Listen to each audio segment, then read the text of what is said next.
Sejam muito bem-vindos ao Boletim Coppola de resposta ao comediante Fábio Porchat. Recentemente, em entrevista a um podcast, o contratado da Rede Globo confessou seu pavor em relação à paternidade. Porchat disse que morre de medo que seus filhos sejam burros, imbecis, babacas ou débeis mentais que votam no presidente da República. Mas já você cria um filho, ele vota no Bolsonaro. Você, caralho, Deus me livre isso!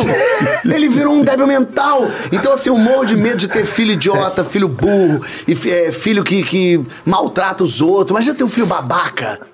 Bom, depois de insultar milhões de brasileiros, eleitores do presidente, Porchat afirmou que Bolsonaro é, aspas, um animal, um rato, um verme e um câncer, e que, se preciso, faria campanha já no primeiro turno para reconduzir Lula e o PT à cena do crime.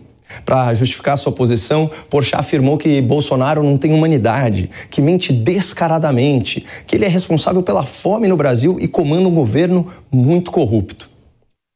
O Fábio Porchat tem todo o direito de não querer ser pai por medo de ter um filho idiota ou babaca. Aliás, ninguém vai julgá-lo por isso. E assim como qualquer pessoa numa democracia, o Porchat também tem direito à sua própria opinião, por mais disparatada que ela seja. Mas o Fábio Porchat não tem direito aos seus próprios fatos. E é com fatos que nós vamos demonstrar que a balança moral desse comediante global está muito desequilibrada. Bom, antes de apontar com fatos e números toda a desinformação no discurso do Fábio Porchat, eu queria chamar a atenção de vocês para uma contradição elementar na postura dele. Reparem que coisa bonita que ele fala nesse trecho aqui da entrevista. Nesse país que a gente está, nós somos o topo da cadeia. Nós podemos escolher ser quem a gente quer ser. Vamos escolher ser legal. Vamos escolher ser gente, né? Acho, né? Vamos escolher ser gente que se importa com o outro. Eu acho que é isso que a gente está precisando. Bom, impossível discordar do Porchat nessa. Ele é um cara talentoso, cresceu numa família estruturada, teve todas as oportunidades na vida, se tornou realmente um profissional de muito sucesso e com menos de 40 anos já é um multimilionário. Ele, de fato, está no topo da cadeia. O Fábio hoje pode ser quem ele quiser, inclusive uma pessoa gentil. Uma pessoa tolerante, uma pessoa que se importa com o próximo, que respeita o outro. A questão é que o mesmo cara paz e amor, que disse essas coisas lindas, alguns minutos depois já estava lá ofendendo milhões de pessoas que pensam diferente dele, insinuando que seriam burros, idiotas e sádicos, gente que só quer o mal aos outros. Cadê toda aquela empatia? Cadê aquele amor que a gente está precisando tanto, Fábio? Esse comportamento incoerente e contraditório do Porchat é um exemplo escancarado do famoso ódio do bem. Se o seu discurso é de não violência, então você tem a obrigação moral de agir e falar de forma não violenta. E vamos retomar o que ele disse. Nós estamos no topo, nós podemos escolher quem a gente quer ser. Então por que nos especiais de Natal, lá do Porta dos Fundos, vocês retratam Jesus como um torturador? Vocês retratam os apóstolos como drogados e as seguidoras do Messias como prostitutas? Cara, vocês têm todo o dinheiro e todo o tempo do mundo para bolar alguma coisa realmente especial, mas é isso que vocês escolhem ser, zombadores da fé alheia e da forma mais grosseira. Uma pena, mas vamos voltar para a entrevista do Porchat. Amigo, o seu filho tá passando fome, esquece esse papo. Ah, mas como é que eu vou de... O sexo, mas o comunismo... Para com isso, para de inventar inimigos. O Brasil já tem inimigo real demais. O Brasil já tem a fome, gente. O Brasil voltou pro mapa da fome. O Brasil em 2 anos dobrou o número de pessoas com fome. 33 milhões de pessoas com fome. A gente já tem inimigo real matando as nossas pessoas. Para começo de conversa, esses 33 milhões de supostos famintos citados pelo Fábio Porchat não vieram de uma estatística oficial do IBGE. São números de um estudo feito pela rede PESAM, executado pela Vox Populi e financiada por uma série de ONGs como a Oxfam. É uma conclusão estranha, considerando que em 2020, graças ao auxílio emergencial, a pobreza extrema no Brasil recuou para o seu menor nível histórico, 3,3% da população em plena pandemia.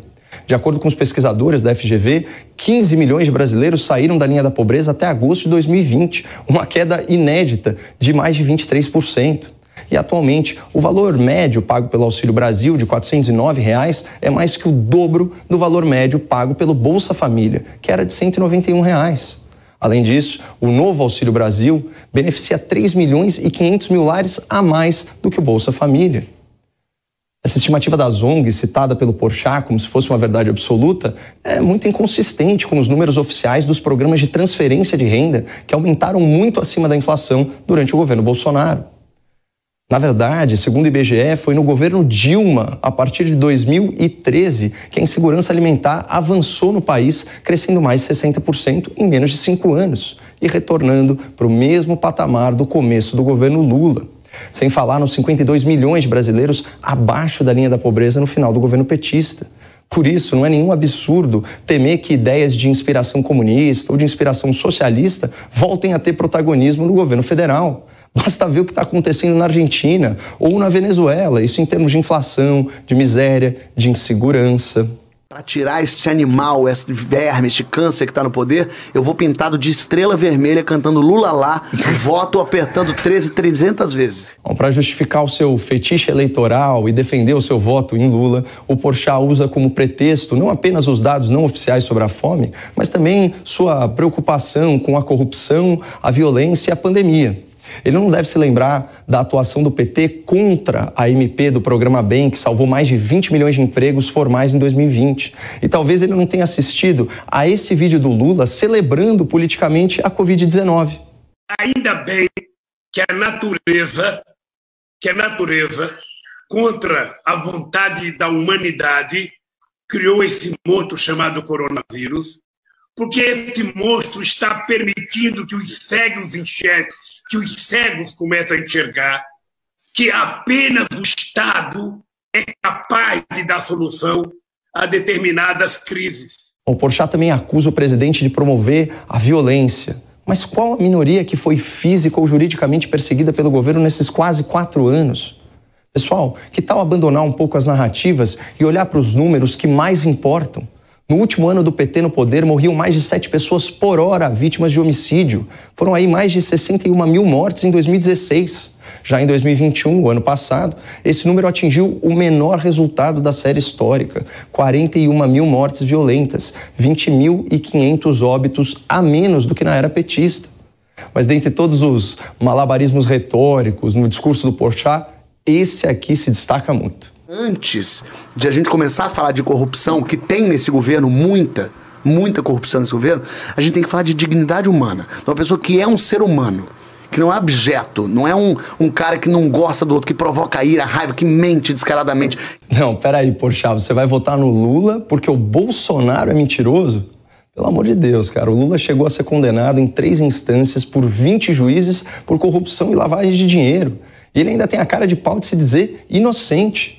Nosso Pinóquio de São Bernardo está flagrado em vídeo, se gabando de passar a vida mentindo sobre a pobreza no Brasil. E isso só para ganhar popularidade. E outra coisa, Fábio, de onde você tirou tantos casos de corrupção no atual governo? Por favor, faz uma lista com o número do processo judicial, o valor efetivamente desviado e quem se beneficiou do esquema. Porque se for para falar de PT e companhia, há centenas de envolvidos, incluindo o próprio Lula, e bilhões e bilhões de reais em desvios comprovados pela justiça. Aliás, o Porchat, ele repete a exaustão na entrevista que o atual governo é muito corrupto. É uma acusação sem provas, mas o intuito dele não é ser justo nem falar a verdade. O seu objetivo é criar uma falsa equivalência entre Lula e Bolsonaro, como se eles fossem moralmente iguais, culpados pelos mesmos crimes. Não são. Nessa eleição, só há um ex-criminoso, um ex-condenado e um ex-corrupto. E isso é um fato, não uma opinião. Assim como é fato que nesse governo morre muito menos gente de forma violenta e os programas de transferência de renda para a população mais vulnerável são os maiores da história do país. Então, muito cuidado com as fake news, não percam a esperança no Brasil e fiquem com Deus.